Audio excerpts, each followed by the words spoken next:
tango ekoki oyoyo tango yango yo ekoki Papa Stéphane Balamwange oyeye. Messieurs, dames, bonjour. Vous suivez Tango Koki, vous suivez également Tango Koki RDC, votre chaîne. Merci de le faire. Nous sommes là pour éclairer l'opinion sur un certain nombre de sujets qui font parler d'eux en République démocratique du Congo. Je reçois pour vous Maître Oscar Moubiaï, qui est un avocat international, je dois dire ainsi. Il est là sur ce plateau pour essayer d'analyser et de nous éclairer autour de ces sujets qui font polémique. 3 membres de l'opposition, Moïse Katumbi, Matata Ponyo, juge de la Cour constitutionnelle. Le premier est le président de cette institution, M. Dieudonné Kamuleta, et le deuxième est juge, M. Sylvain Loum. Qu'est-ce qu'il reproche à ces deux hauts magistrats? Nous sommes là pour analyser. Chers compatriotes, nous allons aller ou essayer de parler du livre du professeur Auguste Mampouya, qui dit que tous les arrêts de la Cour constitutionnelle allant de 2006 jusqu'à aujourd'hui sont anticonstitutionnels, et il a épinglé un certain nombre d'arrêts. Nous allons en parler. Nyabirungu qui pense que le juge naturel, bien sûr, dans notre pays, il a tort ou raison. Ce sont des questions qui nous préoccupent beaucoup. À notre niveau, par moment, parfois nous analysons comme des journalistes, c'est bien, mais il serait aussi souhaitable qu'un professionnel, qu'un chevronné, qu'un expert en la matière ou spécialiste donne son point de vue. Et là, nous recevons ces messieurs sur ce plateau. C'est parti.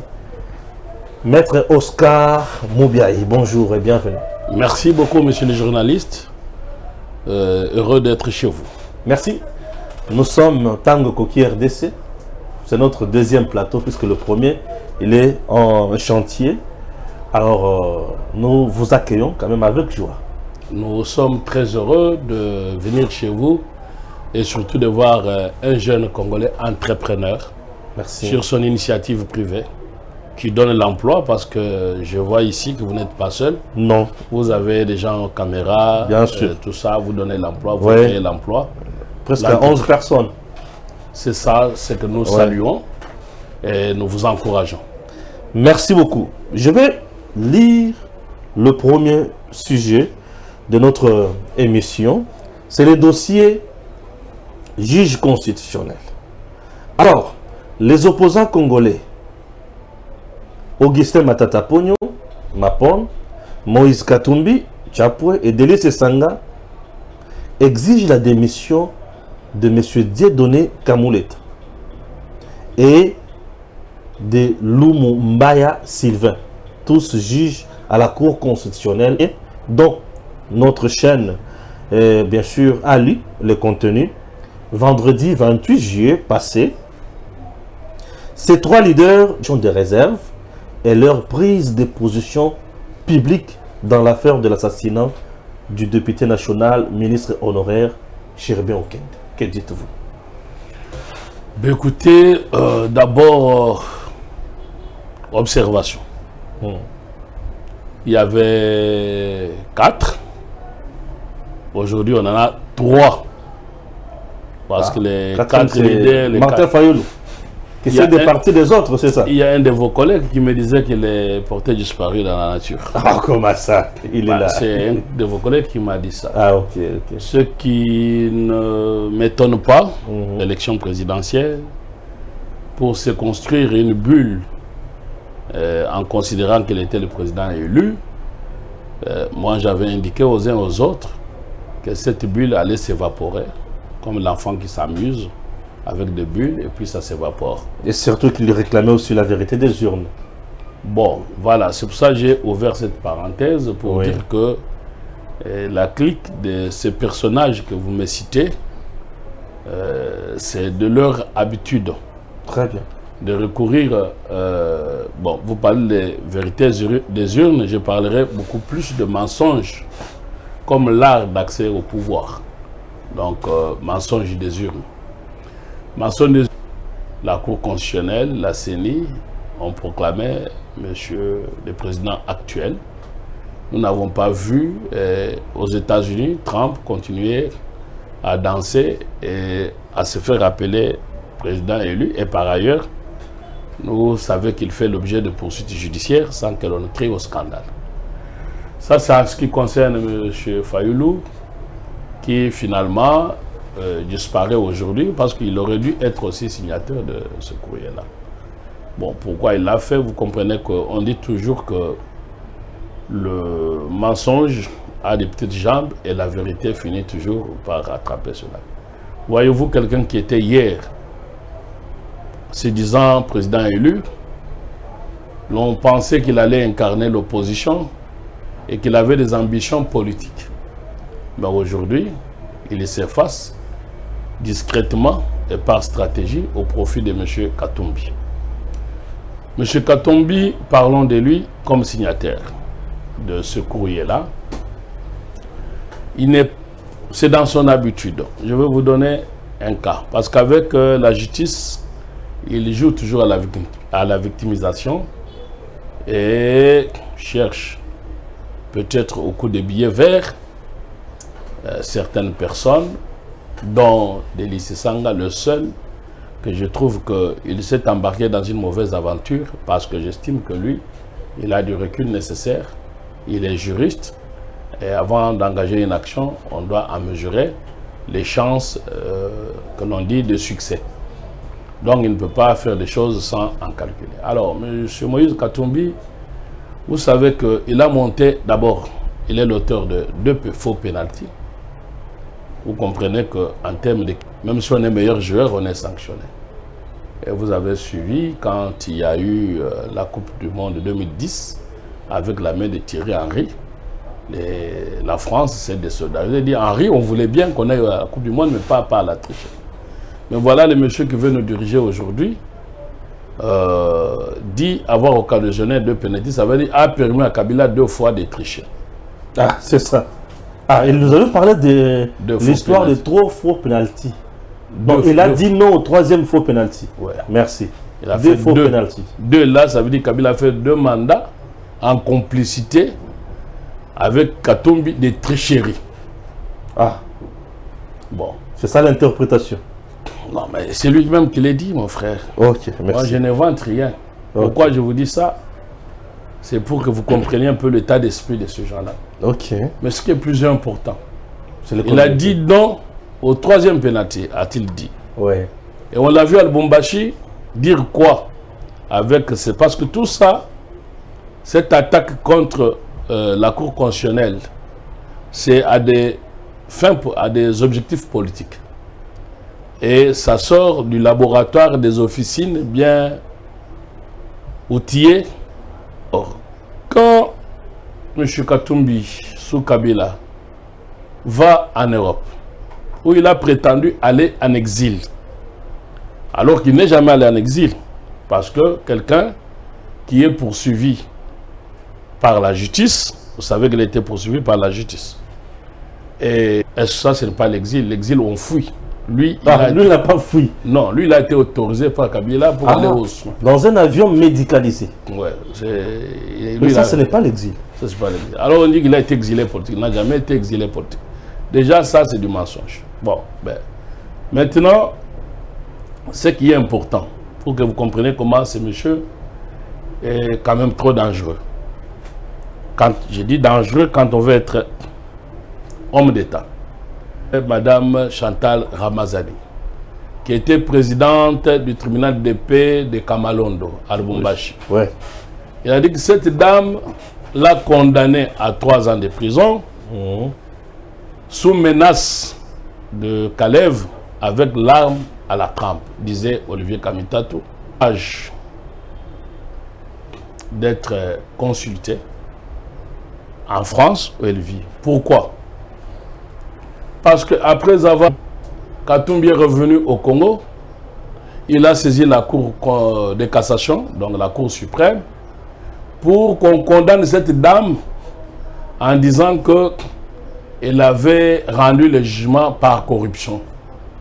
Et comme il avait rendu le jugement par corruption contre Katumbi, la conséquence c'est que le jugement qu'il avait rendu, on l'annule sur ce que l'on appelle prise à partie. Alors, vous comprenez un peu que ce monsieur est habitué aux manœuvres. Tantôt, la dame était pauvre, on l'a exfiltrée pour qu'on ne la tue pas par le régime Kabila. Et après, cette même dame que vous dites avoir été menacée de mort, que c'est impossible et c'est contradictoire que l'on puisse maintenant dire que cette dame était corrompue pour que Katumbi tire profit par ce mensonge d'un jugement qui les lave. Voilà les mensonges auxquels il a recours. Et nous en avons des preuves. C'est dans la même gymnastique que vous l'avez entendu avec le ministre actuel Peter Kazadi pour dire qu'il menacerait les gens. Donc Katumbi, lui, il est toujours sain dans la justice. Et quand on veut faire autre chose, ça devient de l'acharnement. Ah, lui est toujours sain, lui n'a pas de problème. Il est saint comme ange. Bon, voilà. Donc vous comprendrez que pour cela, pour en arriver... Alors le deuxième personnage, c'est Matata Ponyo, qui devrait se taire parce qu'il est poursuivi par la justice. Quand il s'attaquait à la même cour constitutionnelle pour donner des leçons morales, voyez-vous, il est mal placé. Quelqu'un qui est poursuivi pour détournement, il devait se taire. Vous n'allez pas entendre de Jérôme Cahuzac, de François Fillon, parce que lui, il dit qu'il est l'homme civilisé, il a travaillé à l'international. Donc on doit prendre l'international. Est-ce qu'il peut se permettre de s'attaquer à la même cour pour demander sa démission? Vous comprenez que ça sont des personnages de peu d'importance. Alors enfin, là où maintenant je peux vous répondre en droit, c'est plus ce que l'on estime, mais qui se laisse malheureusement prendre des directions de bas étage. Dans la mesure où c'est une distraction tout simplement, parce que leur courrier, la démission, repose sur quel argument juridique? Ils vous disent que le juge constitutionnel Sylvain Lomo aurait violé les droits de réserve. Est-ce que Sylvain Lomo s'exprimait à la presse? Non, jusqu'à présent non. Alors comment il a tenir de tout commentaire dans une affaire de justice? Ok. Est-ce que Sylvain Lomo l'a fait? La réponse est non. Donc comment il serait sorti de droit de réserve? Parlant de Sylvain Lomo, on va y revenir pour parler de la mort de Cherubin Okende. Parce que quand on dit qu'il était allé répondre à l'invitation du juge constitutionnel Sylvain Lomo, cela est un mensonge. Donc je crois que nous allons y revenir pour décortiquer les circonstances de cette mort-là. Mais alors, donc, M. Sylvain Lomo, le juge constitutionnel, ne s'est jamais exprimé aux médias. Et donc... Mais on touche aussi le président Dieudonné Kamuleta. Je commençais par le plus simple. Ah, bien sûr. Pour aller au plus grave. Allez-y. Au plus grave, maintenant, on vous dit... Oui. Le président Dieudonné Kamuleta, qui fait l'objet de plusieurs critiques, pas comme lui individu, mais la Cour constitutionnelle.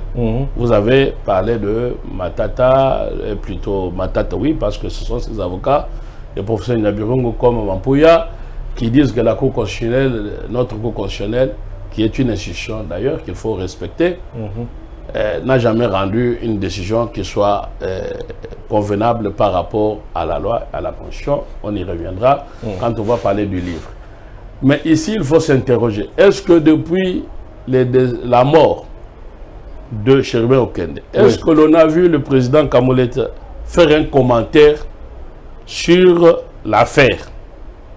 La réponse est non. L'unique fois, et lui, c'est quand il y a eu la sortie médiatique, la première, du procureur général pré-cour de cassation. Alors, je suis heureux que eux se taisent et qu'ils ne s'attaquent pas sur la possibilité de magistrat instructeur d'un dossier de s'exprimer devant la presse sur ce que l'on appelle le droit au secret ou le devoir au secret mieux. Ça veut dire que quand on fait l'enquête, on est tenu au secret. Mais est-ce que ce principe du secret, connaît-il des limites? On va y répondre là-dessus. Alors, donc, pour revenir au président Dieudonné Kamuleta, Alors, quand il s'est exprimé, ce Sanga devrait savoir. Et aussi, je considère que Katumbi, qui veut être président de la République, doit avoir des juristes autour de lui. Le même est criminologue déjà. C'est un criminologue. Bah, il devait comprendre que discipline autre que le droit. Mais dans les droits, vous avez plusieurs branches. Vous avez la criminologie, ainsi de suite. Ça, c'est autre débat. Je voulais dire ici que le juriste devrait savoir que quand mon ami et frère, que j'estime, c'est Sanga et confrère, soit associé à ce courrier. Parce qu'il devait s'interroger, est-ce que le président Kamoulet, quand il a parlé, a-t-il parlé comme juge constitutionnel ou a-t-il parlé comme président du Conseil supérieur de la magistrature? Et lui-même a été plus clair, il a parlé comme président du Conseil supérieur de la magistrature. Et il a introduit, et il a laissé place au parquet, parce que c'est le parquet qui était appelé à se prononcer. Lui ne s'est jamais prononcé. Si on l'a vu là-bas, on l'a vu comme président du Conseil supérieur de la magistrature. Et donc, il faut savoir que quand vous parlez avec moi, vous êtes journaliste. Quand vous êtes chez vous, vous êtes papa de famille. Il faut savoir, quand quelqu'un s'exprime, s'est-il exprimé comme journaliste pour simplement dire que le président Kamoulet n'était jamais sorti de son devoir de réserve. Et ensuite, quand bien même, il fallait qu'il s'exprime comme président de la Cour constitutionnelle. C'est avec raison, parce que l'on dit que M. Chervé Okende aurait été enlevé dans l'enceinte de la Cour constitutionnelle. Donc le président, qui représente la Cour constitutionnelle? C'est le président de la Cour. Est-ce que voulez-vous que l'opinion soit trompée concernant la Cour constitutionnelle sans que son chef n'ait la possibilité d'éclairer l'opinion? Vous voyez, même sur ce cas-là où il aurait dû éclairer l'opinion, il n'est jamais venu dire, ni confirmer, ni nier, et il a rappelé qu'on laisse la justice faire son travail. Quand quelqu'un s'est exprimé de manière aussi précise et claire et intelligente, et comment on peut venir dire qu'il serait sorti de son droit de réserve alors qu'on ne l'a jamais vu, à aucun moment depuis qu'il a pris ses fonctions, s'exprimer devant les médias. Donc je vois très bien son rôle de droit de réserve. Voilà. Donc sur ça, j'ai le devoir qu'a un chef d'institution ou toute personne, de par ses fonctions, de s'abstenir de tout commentaire. C'est ça ce qu'on appelle droit de réserve. Et donc jusque-là, le président Kamoulet, comme son juge, Lumo Sylvain, qui connaissent très bien leurs droits et leurs devoirs, ne se sont jamais exprimés. Et ce courrier-là ne repose que sur le mensonge. Très bien. Mais voilà. Il continue en disant, où il président de la Cour constitutionnelle et du juge Sylvain, risque d'empêcher aussi aux enquêteurs de bien faire leur travail. Ne voyez-vous pas que ces derniers doivent carrément... Ils sont en train de dire. Oui, bien sûr. Donc, ils l'ont dit dans leur communiqué. Il y a un assassinat dans la rue. Oui. Et vous estimez que le juge doit démissionner. C'est qu'autrement, vous êtes en train de dire que le juge là est impliqué dans cet assassinat. Bien sûr. C'est ça qu'ils sont en train de se retirer. Bon, on a démontré qu'ils n'ont pas violé les droits de réserve. Et vous venez de lire leurs propres lettres. Quand bien même comme sanction de violation de ces droits de réserve, on renvoie à une action disciplinaire. Nulle part on a dit qu'il faut démissionner. Et même c'est ce qu'ils disent. Bien sûr, bien sûr. Il faut une action disciplinaire. Et nulle part on a dit qu'il faut démissionner. La démission est un acte volontaire. C'est la personne elle-même qui apprécie, de par ses convictions, à démissionner. Il n'y a aucun fondement juridique qui permet aux politiciens de demander au juge de démissionner. Cela s'appelle la pression sur la justice. Ça, c'est première chose.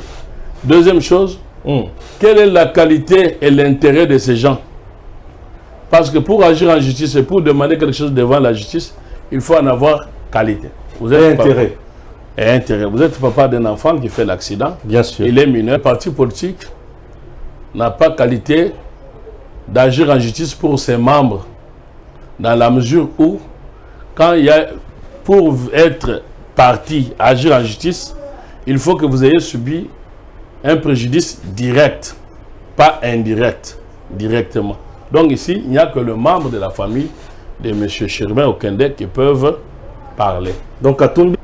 Et en même temps, c'est mettre la charrue devant le bœuf parce que la famille politique de l'ensemble, au regard des éléments que nous avons de ce point de presse, doit être regardée comme suspect. Comment ça? Excusez-moi. Comment ça? Je vous le démontre.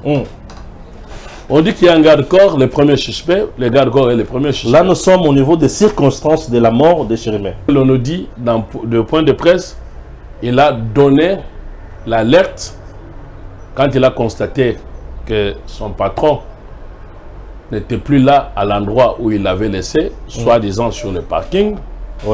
Ça, on va démontrer aussi que c'est quand même un mensonge à mon avis. Le parking de la Cour constitutionnelle, c'est quel parking? C'est de quel côté? Il faut qu'on fasse reconstitution de faits pour pouvoir savoir que ce garde qu'on nous dise, quand il parle de parking de la Cour constitutionnelle, c'est quoi le parking de la Cour constitutionnelle? Quand les gens qui vont à la Cour constitutionnelle, il y a ceux qui se gardent dehors, et l'enceinte de la Cour constitutionnelle, il y a plusieurs services. Bien sûr. Quand on est garé dehors, on n'est pas sur le parking de la Cour constitutionnelle. Et quand on est même à l'intérieur, on est ministère et plusieurs services. Alors, ce monsieur-ci, si l'on considère son niveau, il a pu tout simplement dire qu'il serait venu dans les parages. Et maintenant, les autres de l'ensemble, ils disent parking de la Cour constitutionnelle, alors que la Cour constitutionnelle n'a pas un parking privé. Bon, ça n'est pas la question. Mais la vraie question est que ce monsieur dit avoir donné, entendu, pour dire est-ce qu'il a reçu cette alerte, comme les gars de corps le dit, à quelle heure, et quelle a été sa réaction. Opinion. L'ensemble passe dans la diversion pour parler d'autre chose. Pourquoi l'ensemble ne vient pas avec son secrétaire général éclairer l'opinion librement pour dire oui, notre secrétaire général a eu l'alerte. Ça voudrait dire que son secrétaire général, quand il y a mort dans la dernière fois, la victime, soit avoir échangé avec la... Mais pourquoi l'ensemble qui se veut grand parti et qui met même la cagnotte pour la recherche des suspects? Vous savez, parfois, en matière criminologique, les suspects n'est toujours jamais loin. Alors, quand vous mettez la cagnotte pour aller chercher les suspects, vous allez les chercher où? Dans votre famille politique? Ou en dehors de votre famille politique? Vous pensez que vous commencez à devenir cette ère? Je vous reviens encore. Ce sont des choses graves. Et j'ai l'impression qu'au Congo, bon, on est animé par la peur. Parce que, on dit, si vous dites là, vous vous exprimez, on va vous tuer, on va vous empoisonner. Il y a une psychose de la peur au Congo. Quand il y a un événement comme celui-là, triste, on dit qu'il y a quelqu'un qui a été enlevé et qui a été éliminé. Toute personne qui témoin, ou témoin de Chilombo, Alinga, voilà, c'est cela. Donc le témoin peut se transformer. Est-ce que le garde-corps a-t-il donné l'alerte au secrétaire général de l'ensemble? Ça, c'est ce point-là sur lequel l'ensemble doit faire le point de presse pour éclairer l'opinion. A-t-il tuté? Je l'ai entendu pendant 1 heure. Jamais il nie d'avoir tuté. Il fait seulement des explications de l'ordre angélique, de victimisation. Mais à la question de savoir, et il prend l'argumentaire de nature, mais c'est question de décalage horaire. Ça dépend de l'heure. Si vous avez tuté à Kinshasa, ça dépend de celui qui est aux États-Unis. Mais le décalage horaire n'empêche pas qu'on retrace l'heure exacte. L'heure, si ça varie, mais ce décalage horaire est calculé telle heure. Au Japon, il est telle heure. Aux États-Unis, il est telle heure. Et donc, on peut savoir à quel moment ça a été fait. Donc, il n'a jamais nié les tweets, si ce n'est que dire que, bon, tout dépend des lieux. C'est pas ça la question. Quelle que soit l'heure. Vous avez tweeté ou pas? Et si vous avez tweeté, pourquoi vous avez modifié? Vous avez modifié ou pas? Pourquoi vous avez modifié? Ça, c'est un communicateur de l'ensemble. Il n'est pas avec un don divinatoire pour savoir que M. Chéribin devrait être enlevé 1 heure ou 2 heures avant. C'est un monsieur de l'ensemble. J'ai entendu encore un monsieur de l'ensemble qui est porte-parole par ailleurs de l'ensemble, porte-parole adjoint de l'ensemble. Ça doit s'agir de M. Francis Kalombo qui s'est fait passer pour le grand juriste et professeur, hein, semble-t-il. Et encore une fois, les professeurs. Comme Maïe le disait, Mbogaba professeur. Mbogaba professeur. Bon, lui, comme il vient un peu d'un milieu musical, vous savez qu'il était proche avec les musiciens. Avec Wenge, bien sûr. Bon, il y a un virus chez les musiciens de parler avec volubilité, comme des sans garde compte. Et quand ils parlent comme ça, ils croient que, même en bégaye, mais la raison reste la raison. Donc il faut qu'on aille doucement, que nous sommes comme les pygmées sur les épaules des géants. Voilà un monsieur qui se dit juriste avocat. Vous amène un argument tordu dans une grande affaire. Il dit quoi? Que les enfants de Chéribin Okende ne savent pas parler lingala. Sérieux? Là, il fait allusion à la fille qui aurait pleuré, là. Ouais. Voilà. Bon, en acquisant ensemble Balingala, ils se sautaient, quoi. C'est ça. Mais l'audio, bon, ça, c'est polémique congolaise, ça ne m'intéresse pas. Parce que si on s'intéresse un peu sur des choses, au lieu d'aller sur l'essentiel, on est sur... S'il n'est pas de Chéribin, il est un enfant de la rue. Il existe au Congo. L'audio existe, non, au moins. Alors, très bien. Ça, c'est l'enquête qui s'en occupe. Oui, noir sur blanc, du point de vue criminologique, du point de vue de mon expérience d'avocat sur des enquêtes, j'ai vu d'apabilité. Wow. Indice sérieux. Maintenant, ils sont présumés innocents. On peut enquêter, mais on doit enquêter pour voir si c'est intéressant comme piste ou pas. Mais ce sont des pistes très intéressantes.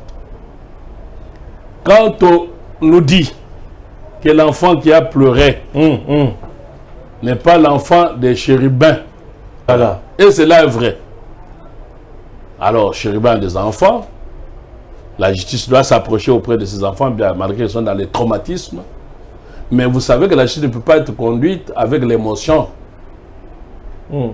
On entend tout le monde, même ton propre enfant, comme on appelle Brutus a pu tuer son papa. Ici, je n'accuse pas des enfants, il faut que ce soit clair. Mais je ne veux pas. Ils doivent être auditionnés. Maintenant, on va les auditionner en lingala. Est-ce que vous entendez à lingala ou pas? Et je suis sûr à 1000% qu'il a menti. Il habite l'Europe comme moi. Nos enfants qui sont nés en Europe, j'espère qu'il en a aussi, parlent lingala sans avoir été au Congo. Mais comment les enfants de Chéribin Okende, probablement qu'ils sont nés au Congo, et ne puissent pas parler lingala, ça c'est des mensonges ouverts. Pourquoi il y a eu mensonge? Quand il y a mensonge, en justice on demande pourquoi il y a eu ce mensonge. Donc, premier mensonge, que les enfants de Chéribin Okende ne parlent pas lingala. Piste, est-ce que oui ou non, les gardes-corps a appelé le secrétaire général?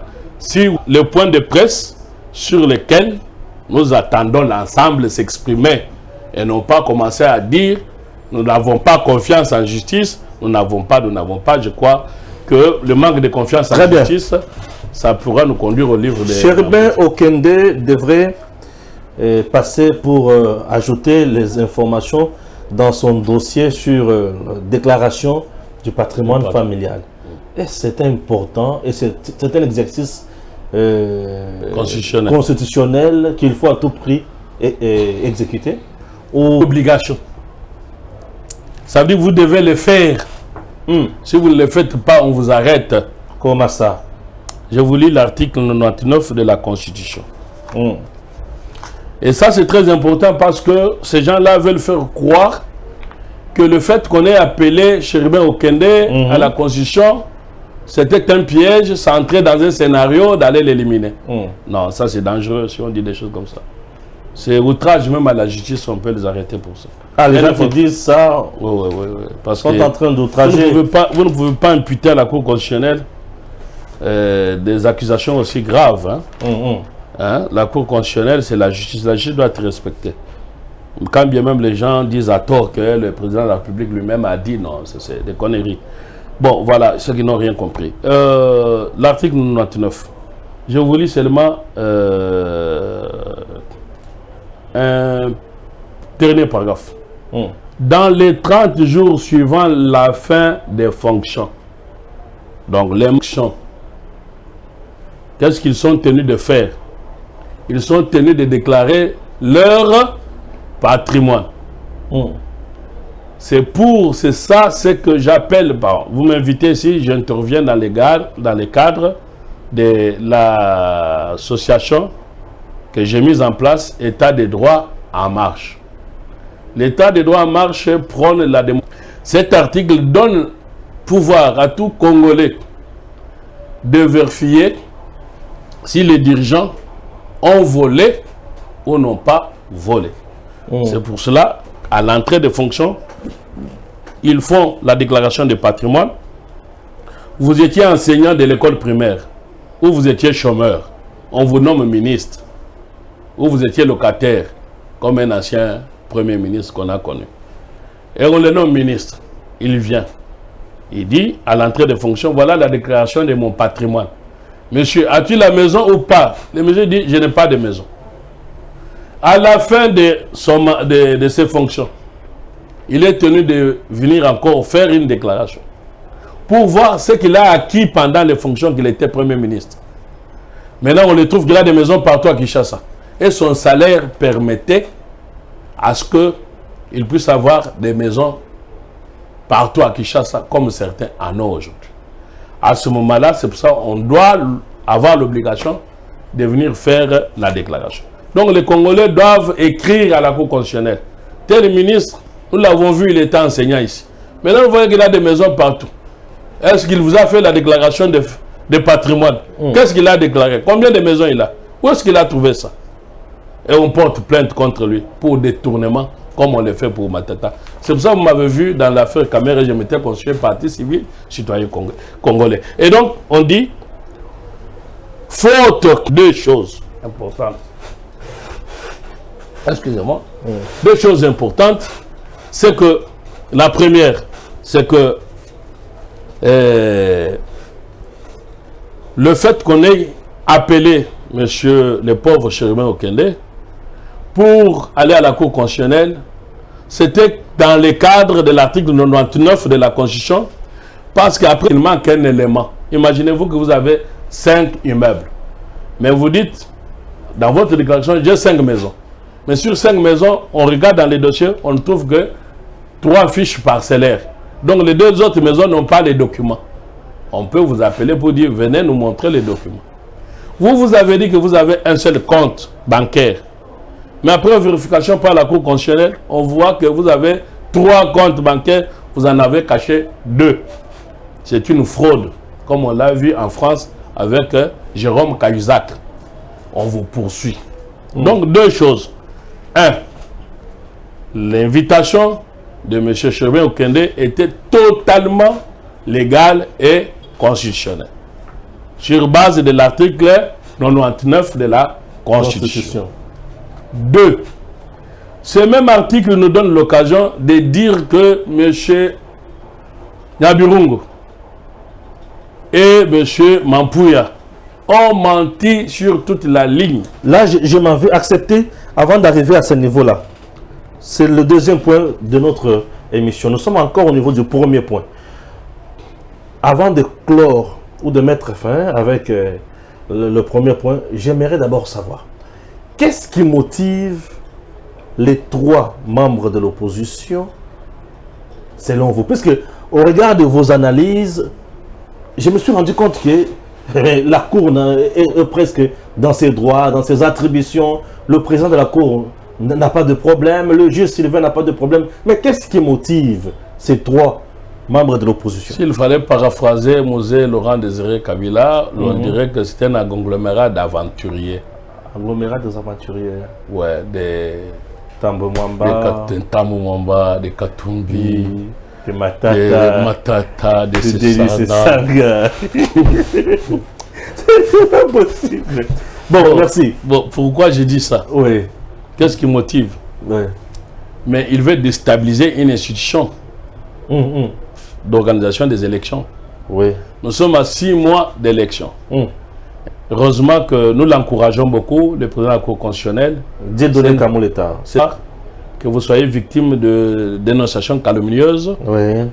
Et que vous avez des enfants. Et je sais qu'il est même pasteur. Oui, il est un homme de Dieu. C'est un homme de Dieu. Bon, que vous puissiez entendre ça. Psychologiquement, quelqu'un peut se réveiller. En Europe, il se réveille, il sait se suicider. Bien sûr. Si on ne l'encourage pas et si on ne l'accompagne pas. Et ou alors, il se réveille, il dit, j'ai démissionné. Imaginez-vous que Dieudonné Kamoleta, le président de la Cour constitutionnelle, puisse se réveiller et dire, j'en ai marre, je démissionne. De toute façon, j'étais juge. Avant d'être à la Cour constitutionnelle, je vivais. Et qu'il dit qu'il démissionne. Conséquence, c'est quoi? Il y a paralysie institutionnelle. Ah bon? Il faut, et bien sûr. Parce que maintenant, il faut pourvoir au président Kamoleta et au juge Lomo. Donc, il faut demander à leur famille des désignations. Vous savez, vous avez les juges qui proviennent du Parlement, président de la République, Conseil supérieur de la magistrature. Il faut retourner vers le Parlement, il faut faire des cérémonies, des prestations de serment. Tout ça à moins de 6 mois. Vraiment envie d'aller aux élections en déstabilisant les institutions. À 6 mois d'élections. C'est ça la vraie question. Donc ce sont des gens qui sont habitués à venir au pouvoir. Ils crient et ils plutôt... Ils disent qu'ils sont populaires. Ils crient. Non mais vous avez suivi Olivier Kamitato, premier porte-parole de Katumbi, chez votre collègue Top Congo. On lui a posé la question, quel est vous proposez, quel est votre programme? Non, ils n'ont pas un programme chiffré. Ils n'ont pas ça. Pas même chiffré, ils n'en ont pas. Kamitato a été clair, nous n'avons pas. Une recette chiffrée. Kamitato a été clair, il dit nous n'avons pas encore de programme. Comment voulez-vous gagner billets d'argent qu'on est riche? On comprends. Donc c'est sûr, tel mensonge, tel montage. Bon. Si on doit devenir au pouvoir parce qu'on a l'argent, sans d'ailleurs qu'on sache comment on l'a eu, c'est pour ça que nous devons inviter nos citoyens de savoir quand vous mettez un bulletin dans l'urne, vous décidez de votre vie, de votre sort, parce que vous mettez votre destin dans les mains d'une personne. Comme aujourd'hui, notre destin en tant que... Je crois que leur première motivation, c'est une déstabilisation institutionnelle. Leur deuxième motivation, c'est la victimisation. Pour être relayés par les Occidentaux. Qui tentent souvent de les imposer au pouvoir afin de contrôler le Congo, donc qui est infiltré. Je crois que c'est ça la motive magique, le point de presse des gens, des avocats belges de l'ensemble. Le jeune Salomon. Oui, les avocats de Salomon, les Belges, j'allais dire les petits Belges, parce que ils se sont permis d'entrer sur le terrain politique en considérant même que notre président n'a pas été élu. Vous voyez un petit Congolais qui peut aller dire en Belgique qu'il est contre la marche politique d'un pays. Voyez-vous? C'est pour ça qu'on se connaît, ben, on se fréquente en France, en Europe, en Belgique, on est ensemble. Je ne vois pas un avocat sérieux qui puisse donner son point de vue dans les affaires intérieures d'un pays. Alors c'est pour ça que j'ai dit, à dessein, je choque en disant, et c'est pour ça l'Afrique nous envie aujourd'hui quand le président Tshisekedi est resté debout face à Macron, parce que ces gens-là imaginent que nous sommes leurs petits esclaves ou colonisés. Ils sont encore dans la nostalgie, dit que les Noirs étaient des inférieurs. Et c'est pour ça que quand le président Tshisekedi est resté debout, tous les pays de l'Afrique nous ont dit, ah voilà l'homme. Donc ici peut-être quand on est à l'intérieur, on ne se rend pas compte. Mais quand on est à l'étranger où je vis, nous avons vu beaucoup de gens nous dire, ah votre président Azam Obadi.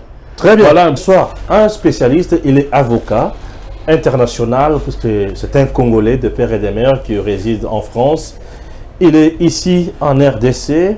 Il fait toujours son travail comme avocat, son travail d'avocat. Mais là, il est responsable d'une structure État des droits en marche.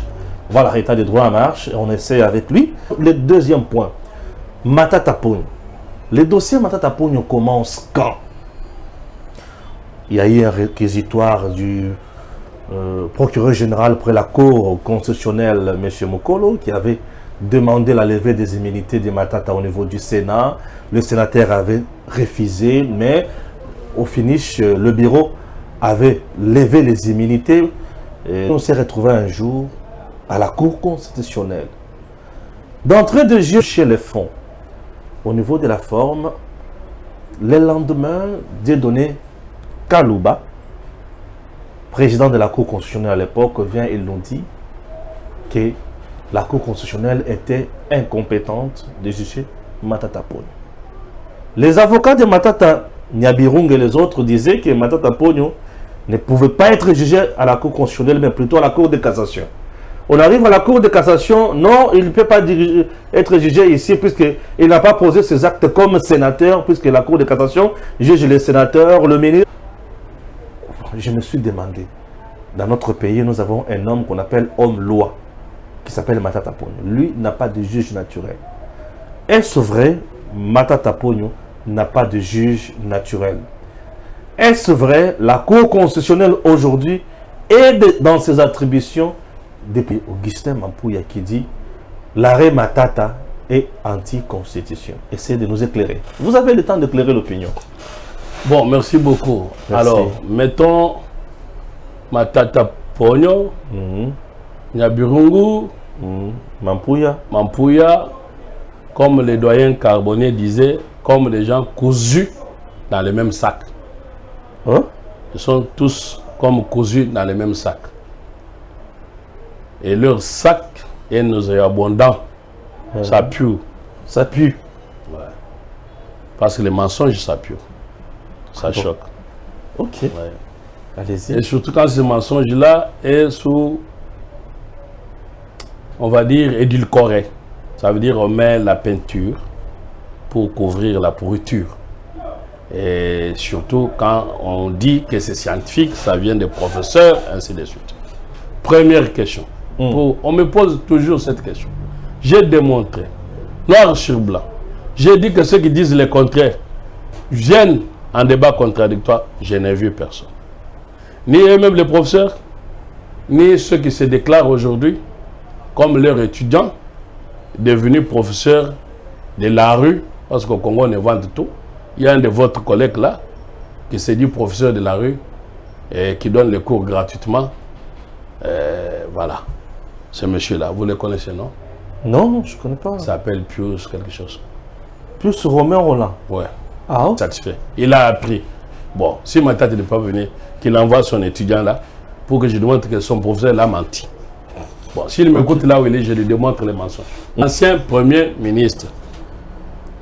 J'ai déjà répondu que ça n'existe nulle part au monde, sauf au Congo, où on veut nous faire croire que quelqu'un peut voler sans qu'on le juge. Du point de vue logique, fondateur de PPRD. Et j'ai dit, pourquoi fondateur de PPRD? Parce que PPRD nous était habitués dans un régime d'impunité. Avec l'alternance au pouvoir avec Tshisekedi, de dire pas d'impunité et que tout le monde doit être jugé, donc doit répondre de ces infractions chez Yana. C'est pour ça que j'ai dit, quand vous prenez cette constitution, dont Mampouya se vante d'avoir été auteur, alors que c'est la mauvaise constitution de l'histoire du monde. Et si lui se targue d'avoir écrit ça, c'est malheureux.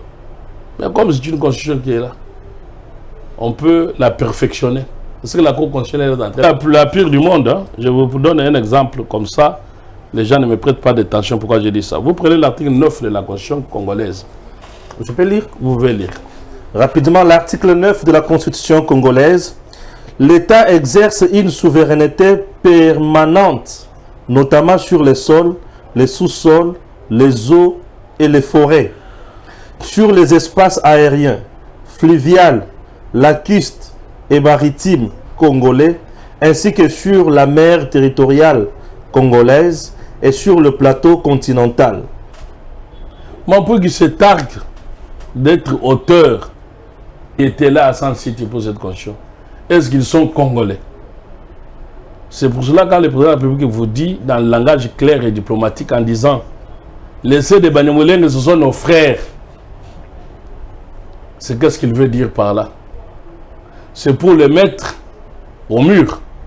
Si vous êtes frère à moi, est-ce que vous voulez me tuer? Non. Si vous êtes congolais, vous allez trahir le Congo? Non. Comme Kabila Père disait, ne trahissez jamais le Congo. De tout le temps, dans notre tradition constitutionnelle, nous avons toujours des lois qui disent les sols et les sous-sols appartiennent à l'État. Pourquoi on dit ça en droit? Merci. C'est pour dire quoi? Parce que les droits de propriété ne se perdent pas, sauf sous certaines conditions légales. Vous pouvez avoir votre voiture, un voleur vient la nuit, vous ravit votre voiture. Parce que ça ne se perd pas même si on vous a ravi ça. Si ça fait l'accident, on dit, oh voiture, il y en a qui exerce la souveraineté. Or, la souveraineté peut se perdre. Je vous pose la question. Aujourd'hui, nous avons la guerre à l'Est. Il y a des villages là, Bunagana. Bunagana, c'est la cité de Bunagana. Imaginez-vous que M23 entre là-bas. Est-ce que le Congo a encore la souveraineté sur cette partie-là? Non, on n'a plus le contrôle. Vous avez perdu la souveraineté sur ce territoire-là. Bien sûr. Si on s'en tient à ces chiffons de Mampouya, on va considérer que le Congo a perdu Mabele Naye. Or, si nous avons dit que l'État est propriétaire du sol et du sous-sol, même si nous avons ravi un jour à Tabana Nabiso, Barobengana Munguna, Togozonga Mabele. Mais si ici on nous dit exerce la souveraineté. Si vous n'exercez plus la souveraineté... On va plus aller piètre, j'ai l'impression. Mais ça, c'est écrit. Il dit qu'il est auteur de la Constitution. C'est lui qui a écrit. Est-ce qu'un Congolais peut aller là où on rédige des choses pour son pays et il écrit des histoires comme il accepte? Tout le monde là qui se dit nous sommes savants, nous avons été à San City, tout le monde est derrière, c'est des gommes et comme ça. Vous voyez comment ils ont été traîtres du pays. Bon, très bien. Revenons maintenant, ça peut faire toute émission sur la balkanisation. Donc, voilà. Mais maintenant, j'ai dit, soutenons les choses là où elles sont. Parce que nous avons trouvé cette constitution. Même si elle est imparfaite, nous devons la rendre parfaite. Bon, alors, l'exposé des motifs. On dit quoi? Les préoccupations majeures qui ont conduit à la mise en place de cette constitution, au point 6, lutte comme on prenait l'argent de l'AS, il le met dans la poche, il n'y a pas de procès. Avec ce qu'elle dit, vous touchez l'argent de l'État, on vous poursuit. Très bien. C'est ça la lutte contre l'impunité. Bon, maintenant, si vous venez dire que l'article 64 ou 63, on a dit que l'ancien Premier ministre n'a pas de juge, est-ce que cela, c'est lutte contre l'impunité ou bien ça admettre l'instauration de l'impunité? C'est accepter l'impunité. Vous comprenez pourquoi j'ai dit que Nyabirungu, il est encore nostalgique des PPRD dont il est fondateur pour le régime d'impunité. Ça veut dire que l'ancien Premier ministre ne peut pas être puni. Et donc, ils ont obtenu deux choses. La première, ils font la loi pour dire que Kabila, même s'il a volé pendant les 18 ans, il peut s'enrichir avec ses enfants, sa famille. Ils peuvent même, alors que les autres, parc national, il n'y a aucun animal. Ouais. Et les Congolais sont contents. Araïssa Zonga. Vous comprenez? Un président de la République, il était président, son parc à lui, rien. Vous avez un ancien gouverneur, les stades de la région, Katanga, il n'y a pas. Mais lui, il a un stade privé. Il était gouverneur, et on dit meilleur gouverneur, là on allait apprendre la bonne gestion. Contre des gens comme ça. Très bien. Vous avez compris que ce qu'on dit que l'ancien Premier ministre ne peut pas être jugé, comme l'ancien président, ce sont des lois anticonstitutionnelles. En quoi? Parce qu'ils contredisent. Je vous ai répondu sur cette question. Très bien. Je crois que c'est clair. Maintenant, quand on sort de là, vous prenez 99, qu'est-ce que ça dit? 30 jours après la fin de leur fonction. 30 jours après la fin de fonction. Je vous dois. Voilà. C'est ça. Non, pour qu'on gagne le temps, c'est loin. Ah, oui. Avant leur entrée en fonction, ils font la déclaration de patrimoine. Et alors, après la fin, vous pouvez maintenant dire dans les 30 jours. C'est là. Oui, dans les 30 jours. Je vois. Dans les 30 jours qui... Non, qu'est-ce que je dis? Dans les 30 jours suivant la fin des fonctions, faute de cette déclaration. Non, arrêtez-vous là. Dans les 30 jours suivant la fin des fonctions. Là, on est dans la fonction ou bien après fonction? On est après fonction. Bon, là, 30 jours après, n'est-ce pas? Continuez maintenant. Faute de déclaration. Faute de cet enregistrement sans cause, la Cour constitutionnelle ou la Cour de cassation. Quand vous prenez les débuts de l'article 99, allez-y au début de l'article 99. Début de l'article. Ça commence par quoi? Au début là, 99. Tournez la page. Avant le président de la République et le membre du gouvernement sont. Arrêtez-vous là. Les présidents de la République. Après ses fonctions, il fait la déclaration. Oui. Comme Joseph Kabila, il faut demander, Congolais, demander s'il l'a fait ou pas. Il a déclaré le patrimoine. À l'entrée, il avait combien? À la sortie, il a combien? C'est notre devoir de le connaître. Maintenant, s'il fait ça, et que la Cour constitutionnelle est claire et erronée ou frauduleuse, c'est pour ça qu'on a appelé Chérubin Okende. En ce moment-là, il est poursuivi. Ne soit pas poursuivi. Je vous ai démontré que cette loi est anticonstitutionnelle parce que ça contredit l'objectif constitutionnel de lutte contre l'impunité. Maintenant, pour les membres du gouvernement, quand on dit membre du gouvernement, il s'agit de premiers ministres et des ministres. C'est pour ça que dans cette constitution, on vous dit selon les cas. Si vous êtes premier ministre, c'est la Cour constitutionnelle. Si vous êtes ministre, c'est la Cour de cassation. C'est pour ça que la Cour constitutionnelle ou la Cour de cassation sont saisies selon les cas. C'est selon que vous soyez premier ministre ou ministre. Maintenant, quand on dit 30 jours après, vous êtes ministre actuel ou ancien? Ancien ministre. Bon, maintenant on dit que l'ancien premier ministre est poursuivi par la Cour constitutionnelle. L'article 99. Comment maintenant les professeurs viennent raconter ce qu'ils racontent? Vous voyez qu'ils ne sont pas sérieux? Soit c'est Nyabirungu qui a fauché. Parce que c'est bien lui qui défendait cette option-là. Non, Nyabirungu a intimidé Kalouba sûrement. Comme c'était 119. Voilà, je peux lire? Oui. Les deux chambres se réunissent en congrès. L'autorisation de la proclamation de l'état d'urgence. Ouais, on s'arrête là. C'est là où on avait vu M. Tambou Mwamba venir dire que l'état d'urgence déclaré par le président pour nous protéger contre Covid, c'était anticonstitutionnel. C'est ça que vous avez suivi Tambou. Mampou, il vient aussi dire ça dans son livre. Vous comprenez? Bon, première chose. Dans ce même livre, allez-y à l'article 85. Ah, ok. Ah oui. D'une manière immédiate, l'indépendance ou l'intégrité du territoire national ou qu'elle provoque l'interruption du fonctionnement régulier des institutions, le président de la République proclame l'état d'urgence et le président de deux chambres, conformément aux articles 144 et 145 de la présente Constitution, il en informe la nation par un message. Oui, il y a convoque le... Plus loin, on dit les deux présidents de l'Assemblée nationale. Et 144, en application des dispositions de l'article 85 de la présente Constitution, l'état de siège comme l'état d'urgence est déclaré par le président de la République. L'Assemblée nationale et le Sénat se réunissent alors de plein droit. S'ils ne sont pas en session, une session extraordinaire est convoquée à cet effet conformément à l'article 116. Tout à fait cessante. Vous vous arrêtez là. Alors, regardez. Nous avons été, comme tous les pays du monde, attaqués par Covid. Oui. La Constitution donne à chaque séparation des pouvoirs. Chaque parti doit jouer son rôle. Au chef de l'État, proclamer l'état d'urgence. Président de l'Assemblée nationale. Président du Sénat, à l'époque Mabunda et Tambou Mwamba, les couples parlementaires, convoquent des...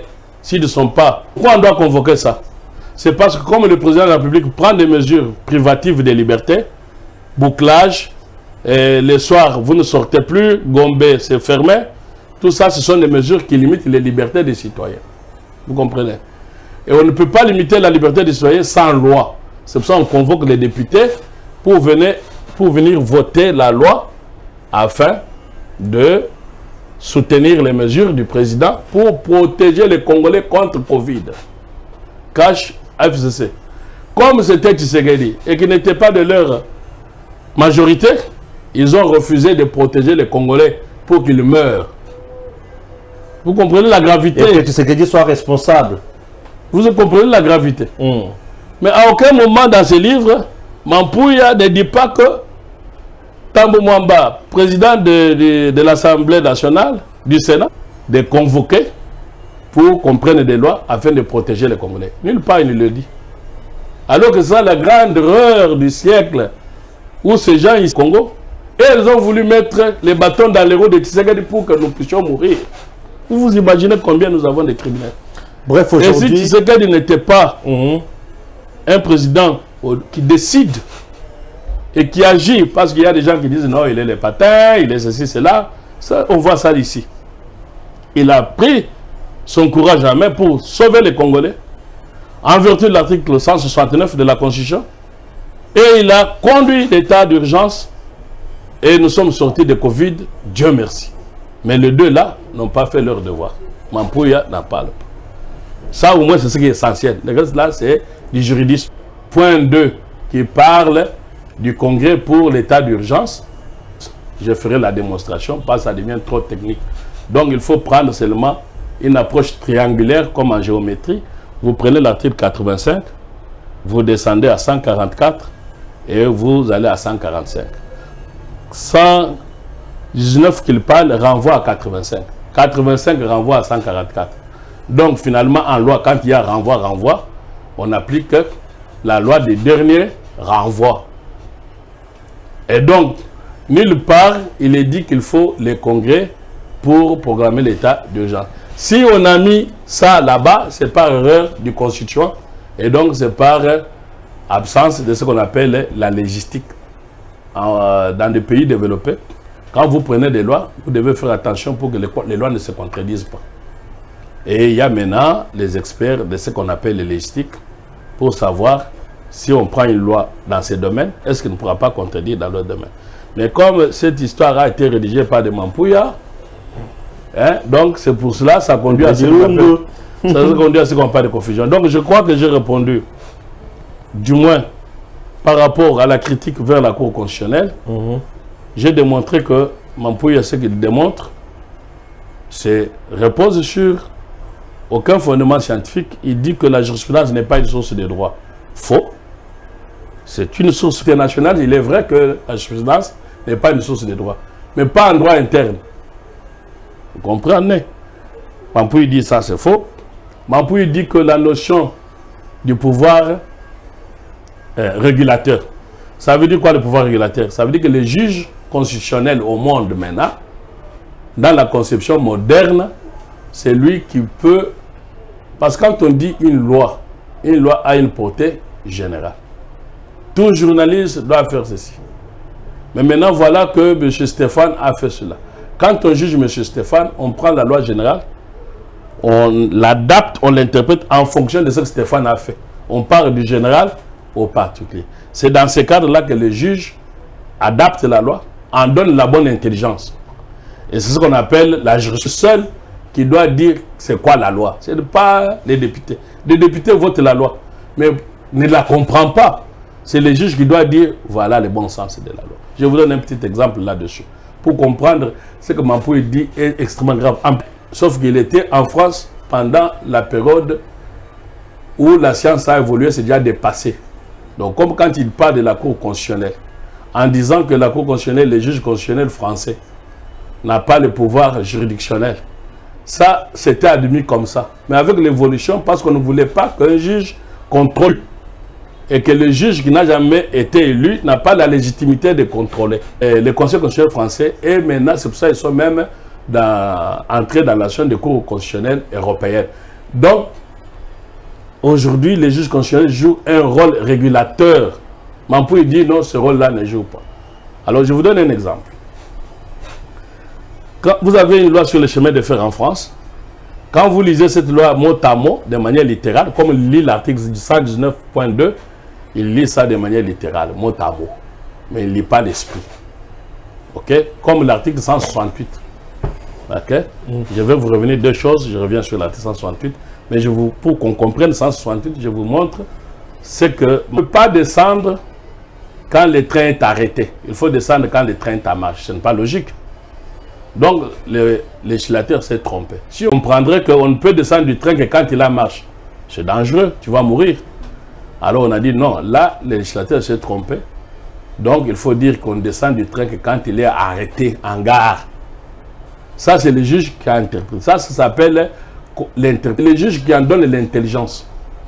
Alors, quand maintenant Bampoui vient vous dire que cela ne se fait pas, ça, c'est la jurisprudence. Quand il vient vous dire maintenant que ce n'est pas une source de droit, alors que le droit en lui-même n'est que la jurisprudence. Quand vous prenez, par exemple, droit de concurrence, vous prenez en beaucoup de matières, les décisions ont été rendues par les juges qui ont donné la compréhension. Bon, maintenant pour revenir au Congo, vous comprenez que je résume l'article 168. Ok?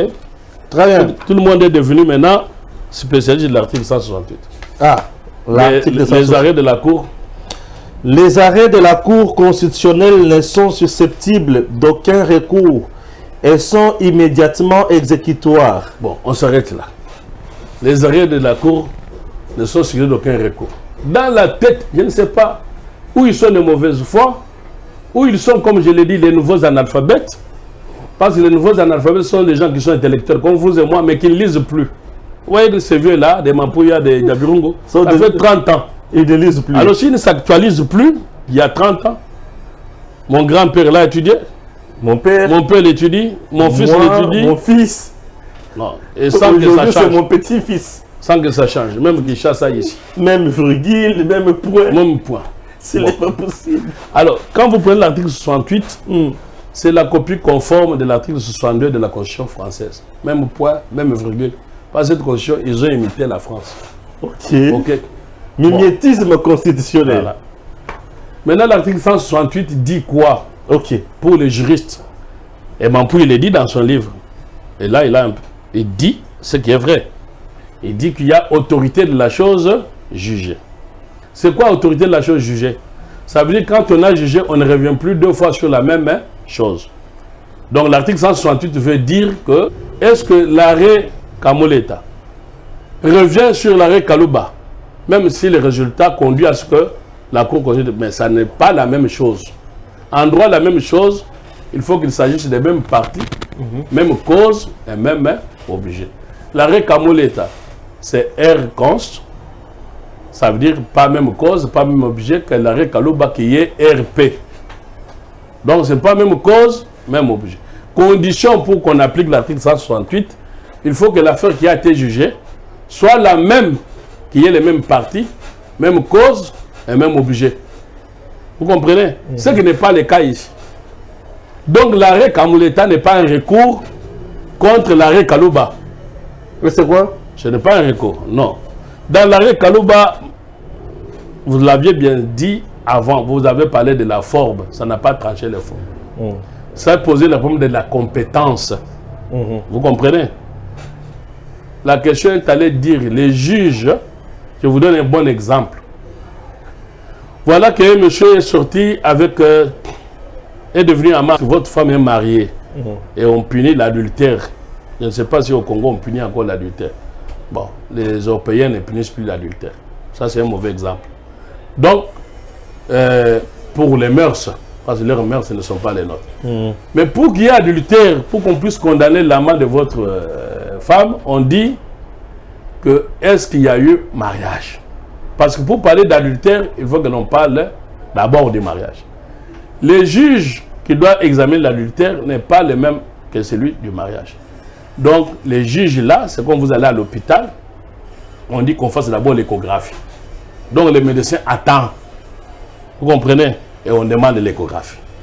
Donc, dans l'affaire Matata, il y a l'infraction commise dans l'exercice des fonctions ou à l'occasion des fonctions. Cette formule-là, on n'a pas compris.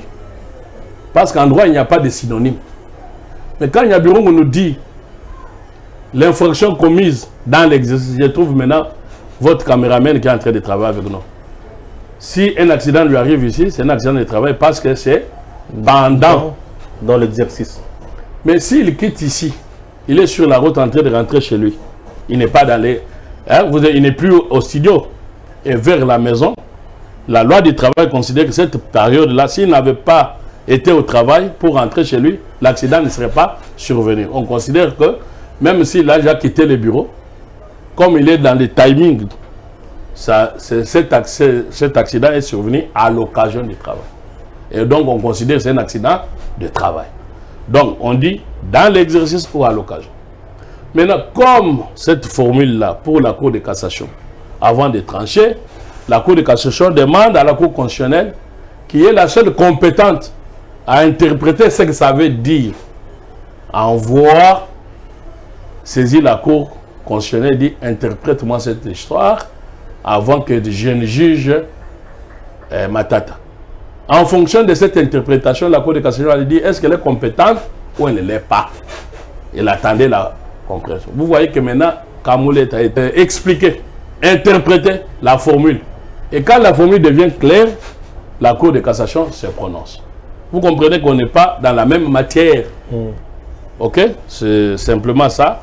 Maintenant, s'ils ont trompé leurs étudiants, ils ont les élèves, on commence, les élèves se couchent, ils disent tu as raison.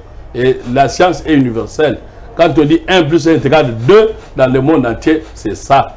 L'article ici n'est pas que congolais, il est partout au monde entier. Mais eux, ils veulent l'inventer à la congolaise. Ça, ils sont des gens, malheureusement, le mensonge n'est pas admissible en science. Bon, maintenant, vous pouvez n'a pas compris une seule chose.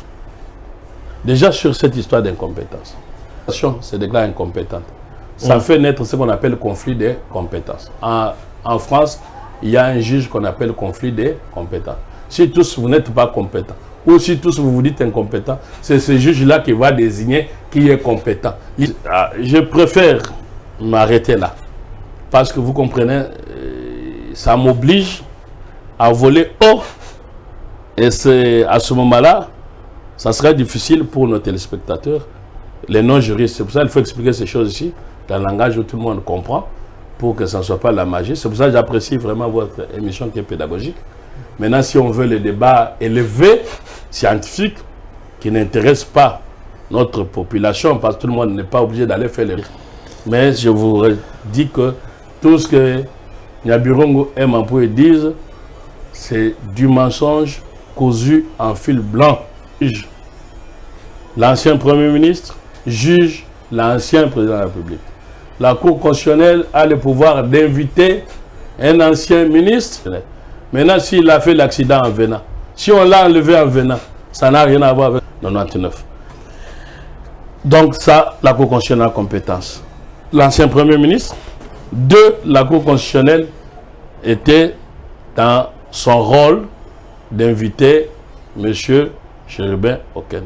Ça, c'est des vérités scientifiques.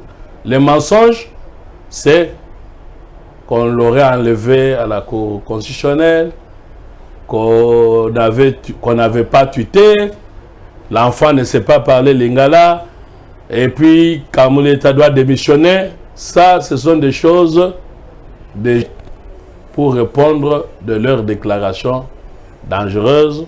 Ça, c'est le rôle de la justice. Nous ne pouvons pas donner l'ordre à la justice, mais c'est beaucoup plus, parce que nous parlons pour notre peuple. Merci. Beaucoup plus. Acceptez que je pose des questions directes. Les gens ont beaucoup apprécié. Moi-même, également, j'ai beaucoup apprécié. Je suis très flatté. Oscar Moubiaï, je voulais vous appeler maître Oscar Moubiaï. Vous avez dit que ensemble de Moïse Katumbi et laissé la cour normale des enquêtes. L'assassinat de Chérubin Okende, ces gens-là sont membres de l'ensemble. Alors la question, pourquoi ont-ils menti? Là, c'est pour ça que je trouve qu'ils sont suspects ensemble. Avec, quand on parle ensemble, ça veut dire qui représente l'ensemble, c'est Moïse Katumbi. Bon, lui qui a dit que c'est nous venons de suivre un assassinat de l'État, tout ça, et puis avec les avocats, tout ça c'est orchestré. Et ils disent, bon, crime, assassinat, crime d'État. Ils avaient quel élément? Très bien. Ils ont tweeté, ils avaient quoi? Ils ont dit que les enfants là ne parlent pas lingala, c'est un mensonge. Pourquoi tout cette... de la Cour constitutionnelle ne peut pas démissionner, cela risquerait d'engager... Nous ne demandons pas au président de démissionner. Par ailleurs, il n'a pas besoin de démissionner parce que nous considérons que Il a un travail considérable. S'il n'était pas intervenu par ailleurs dans l'arrêt Kamoul État 2, nous serons dans l'impasse où Kalouba nous avait laissé, d'où il vient nous sortir, pour considérer qu'un ancien Premier ministre ne peut pas avoir un juge. Donc c'est un monsieur qui fait son travail de manière formidable, avec courage. Mampouya et Nyabiti Valeur. Oui, oui, oui. Utilisé par, vous savez, d'avoir l'inclination vers les bas. L'homme va se dresser. Les bas, c'est l'animateur pour défendre les gens, alors qu'ils sont poursuivis en justice. Vous cherchez des lois pour les disculper par puissance d'argent. C'est une inclination vers les bas. Très bien. Nous avons compris, chers compatriotes. On a démontré des choses formidables dans cette constitution. Côté imperfection de cette constitution, consacrée dans cette constitution, avec Maître Oscar, bien un plaisir de vous recevoir sur ce plateau. Merci. Plaisir partagé et surtout merci à vos téléspectateurs qui vous suivent nombreux. Que Dieu bénisse la République démocratique du Congo. Tangwango yangoyo ekoki Papa Stéphane Balamwange oyeye